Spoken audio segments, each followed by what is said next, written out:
Everyone, good morning সবাইকে। তোমরা সবাই কেমন আছো? আশা করি খুব ভালো আছো, আর আমরা সবাইও খুব ভালো আছি। Welcome back to my channel mysan069। তো আজকে সারাদিন কি করি না করি সবটাই তোমাদের সাথে শেয়ার করব। পুরো ভিডিওটা কন্টিনিউ দেখতে থাকো। তো সকাল সকাল দেখতেই পাচ্ছ আমি কিচেনে চলে এসেছি, ঠিক আছে, রান্না করার জন্য। কারণ আজকে একটু ভাবছিলাম রান্না টান্না করে একটু ডক্টরের কাছে যাব, ঠিক আছে। এর জন্য তাড়াতাড়ি কিন্তু রান্না বান্না করে নিচ্ছি, আর মা কিন্তু অন্য কাজগুলো করে নিচ্ছে, ঠিক আছে। আর তোমাদের দাদাভাই চিকেন নিয়ে এসেছিলো, ভাবলাম যে চিকেনটাই রান্না করি আর ভাত রান্না করবো, আর আদার্স অন্য কিছু করবো না, ঠিক আছে। তো পুরো ভিডিওটা কন্টিনিউ দেখতে থাকো, আশা করি সবার খুব ভালো লাগবে। তো চলো আমি ততক্ষণ চিকেনটা ধুতে থাকি, তোমরা ততক্ষণ ভিডিওটা দেখতে থাকো।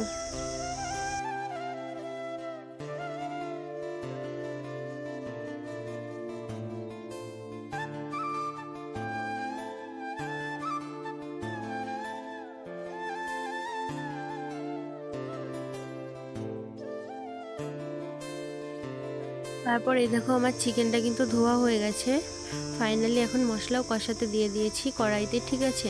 এরপর কিন্তু চিকেনটা কষিয়ে নেবো কড়াইয়ের ভিতর দিয়ে। তো আজকে ভাবলাম যে চিকেনটা একটু কষাই করি। তোমাদের দাদাভাই কিন্তু চিকেন কষা খেতেই ভালোবাসে, ঝোল পছন্দ করে না, ঠিক আছে। বাট আমি একটু ঝোল খাই হালকা, ঠিক আছে। তো ভাবলাম আজকে চিকেনটা কষাই রান্না করি, ও যেহেতু পছন্দ করে, ঠিক আছে। তো ভাবছি এরকম কষাই রেখে দেবো, ঠিক আছে, খাবে ভাত দিয়ে। কাজগুলো তাড়াতাড়ি সেরে আবার ডক্টরের কাছে যেতে হবে, এটাই। তারপরে এই দেখো তোমাদের দাদাভাই বাজার থেকে লাল শাক কিনে নিয়ে এসেছিলো। তো ভাবলাম শাকগুলোকে এই ঝুড়িটার ভিতর রাখি, ঠিক আছে, দিয়ে মানে বেছে রেখে দিই। তো যেহেতু আজকে চিকেন করব, ঠিক আছে, শাকগুলো করবো না, তার জন্য বেছে রেখে দিলাম, ঠিক আছে। তো আমরা হঠাৎ করে কেন ডক্টরের কাছে যাচ্ছি, কিসের জন্য যাচ্ছি, ঠিক আছে, তোমাদের পুরোটাই শেয়ার করব। পুরো ভিডিওটা কন্টিনিউ দেখলে আশা করি তোমরা সবাই খুব বুঝতে পারবে যে আমরা কেন ডাক্তারের কাছে যাচ্ছি, ঠিক আছে। রাস্তায় যেতে যেতে ভাবলাম একটু ভিডিও করে নিই, তো তার জন্য করলাম। আর বাইরেটা দেখতে জাস্ট ওয়াও লাগছিলো, পাহাড়ি এলাকা তো বাইরের ইয়েটা ভালোই লাগে দেখতে, ঠিক আছে। আর গাড়ির ভিতর থেকে ভিডিও করতে জাস্ট ওয়াও লাগে, এর জন্য ভাবলাম একটু ভিডিও করে নিই। আর তোমাদের দাদাভাইকে দেখো আমি বারবার বলছি একটু তাকাও, ও কিন্তু তাকাচ্ছে না, ঠিক আছে। ভিডিও করা মানে আমি যখনই ভিডিও শুরু করি ও কিন্তু এগুলোই মানে বাহানা করতে থাকে, ঠিক আছে। ও তাকাবে না, ইচ্ছাকৃতভাবে সামনের দিকে তাকিয়ে আছে, বাইরের দিকে তাকাচ্ছে, বাট আমার দিকে তাকাচ্ছে না। এই দেখো এখানে বাবু শুয়ে রয়েছে মায়ের কোলে, ঠিক আছে। আর এই দেখো প্রায় চলে এসেছি আমরা। তো কী কারণে এসেছিলাম ডক্টর দেখাতে সেটা তোমাদের একটু পরেই বলবো, ঠিক আছে। ততক্ষণ পুরো ভিডিওটা কন্টিনিউ দেখতে থাকো। বাবুর কিন্তু আজকে ভ্যাকসিন ছিল, তো সেই কারণে ডক্টরের কাছে যাচ্ছি, ঠিক আছে। তো ডক্টর দেখানো হয়ে গেলে তোমাদের দাদাভাই বাড়িতে এসে ডিউটিতে গেছিলো, তো এখন বাড়ি আসলো ডিউটি থেকে, দেখতেই পাচ্ছ, ঠিক আছে। আর আজকে এগরোল খেতে খুব ইচ্ছা করছিল, তো মাকে বললাম একটু এগরোল বানিয়ে দিতে, তো মা এগরোল বানাচ্ছে, ঠিক আছে। তোমাদের দাদাভাইয়ের জন্য, আমার জন্য, মায়ের জন্য, ঠিক আছে। কিন্তু মা বলছে খাবে না, বাট মায়ের শরীরটা এতটা ভালো নেই, তার জন্য মা খাবে না, ঠিক আছে। আমার জন্য তোমাদের দাদাভাইয়ের জন্য বানাচ্ছে। মা কিন্তু এগরোলটা বানাচ্ছিল, আর আমি কিন্তু ভিডিওটা করে নিয়েছি লুকিয়ে, ঠিক আছে। মা কিন্তু বুঝতেও পারিনি। তো মা যখন ভিডিওটা দেখবে, মানে যখন ব্লগ ভিডিওটা দেখবে, তখন কিন্তু বলবে যে তুই ভিডিও করেছিস কেন লুকিয়ে। মা কিন্তু এমনি ক্যামেরার সামনে আসতে লজ্জা পায়, কারণ মায়ের সাথে আমার কিন্তু বেশি ফটোও নেই, ঠিক আছে। অনেকের মায়ের সাথে অনেকের ফটো থাকে, কিন্তু আমার সাথে কিন্তু বেশি ফটো নেই, দু একটা ছাড়া, ঠিক আছে। তো মা যখন দেখবে ভিডিওটা আমাকে খুব বকা দেবে, ঠিক আছে। তো আমি লুকিয়ে ভিডিও করেছি, কি বলবো। আর এই দেখো রিশু সোনা এখন খেলা করছে, ঠিক আছে। ওর অ্যাক্টিভিটিগুলো আমি মানে আস্তে দিন যত বড় হচ্ছে অ্যাক্টিভিটিগুলো খেয়াল করছি।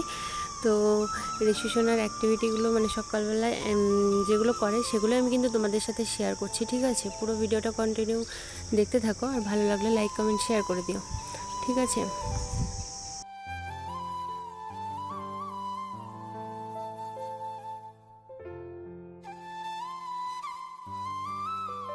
তারপর আমরা যে রুমে থাকি সেই রুমের মানে নিচে তো আঙ্কেলটা থাকে, তো সেই আঙ্কেলটার বাড়িতে অনেকগুলো গেস্ট এসেছিলো, ঠিক আছে। গেস্ট বলতে মন্ত্রী বা নেতা টাইপের হয়তো কোনো কিছু কেউ এসেছিলো, মানে কোনো কিছু বলতে মন্ত্রী বা নেতা এসেছিলো।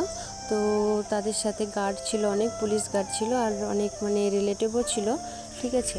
তো ওদের বাড়িতে এসেছিলো, আর আমি ভাবলাম উপর থেকে একটু ভিডিও করে নিই। ভিডিওটা করতে কিন্তু খুব ভয়ও লাগছিলো, ঠিক আছে, কারণ দেখে ফেললে সাথে পুলিশ গার্ড আছে, কী ভাববে না ভাববে, ঠিক আছে। আমি কিন্তু লুকিয়ে করেছি, তা ভিডিওটা দেখেই কিন্তু বুঝতে পারছো যে আমি লুকিয়ে ভিডিওটা করেছি, ঠিক আছে। তো ভয়ও লাগছিল, বাট তাও করে নিয়েছি সাহস নিয়ে, ঠিক আছে। তো পুরো ভিডিওটা দেখলে অবশ্যই বুঝতে পারবে যে সাথে কতগুলো পুলিশ গার্ড ছিল, ঠিক আছে। এই ভিডিওটার মধ্যেই রয়েছে, ঠিক আছে। ওই মানে ওইটুকু উঠেছে, মানে যেটুকু পুলিশ ছিল, পুলিশ গার্ড ছিল, মানে পুলিশ গার্ড দিয়ে যাচ্ছিল, সাথে সাথে এটাও উঠেছে কিন্তু, ঠিক আছে। পুরো ভিডিওটা কন্টিনিউ দেখতে থাকো, তাহলেই বুঝতে পারবে। দেখো এখনই আসবো, ওই দেখো, দেখতে পেলে পুলিশ গার্ড ছিল কতগুলো, ঠিক আছে। সাথে সাথে সব এগুলো কিন্তু জম্মু পুলিশ, ঠিক আছে, মানে কোনো ফৌজি মানে বিএসএফ বা আর্মি না, ঠিক আছে, স্টেট পুলিশ আর কি, জম্মু। তো উনি হয়তো কোনো বড় বিখ্যাত কোনো ব্যক্তি বা যাই হোক হবে, ঠিক আছে, আমি জানি না কে, বাট ওনার সাথে গার্ড ছিল, দেখে মনে হলো কোনো বড় নেতা বা মন্ত্রী, ঠিক আছে। তো ওরা এসেছিলো, ওরা কিন্তু এখন চলে যাচ্ছে, ঠিক আছে। তো আমি ভাবলাম যাওয়ার সময়, আসার সময় ভিডিওটা করতে পারিনি, তো যখন যাচ্ছিলো বেরোচ্ছিলো তখন ভাবলাম লুকিয়ে লুকিয়ে ভিডিওটা করে নিই। আর দেখো এটা হচ্ছে মানে আঙ্কেলটার স্ত্রী, মানে তোমার আন্টি, আর ওটা হচ্ছে জ্যাকি। জ্যাকি বলতে বাড়ির কুকুর, ঠিক আছে, খুব ভালো কুকুর। তো আজকের ব্লগটা আর বড় করবো না বেশি, ঠিক আছে, এখানেই শেষ করছি। তো দেখা হবে নেক্সট কোনো ব্লগে, ততক্ষণ তোমরা ভালো থাকবে, সুস্থ থাকবে, টাটা।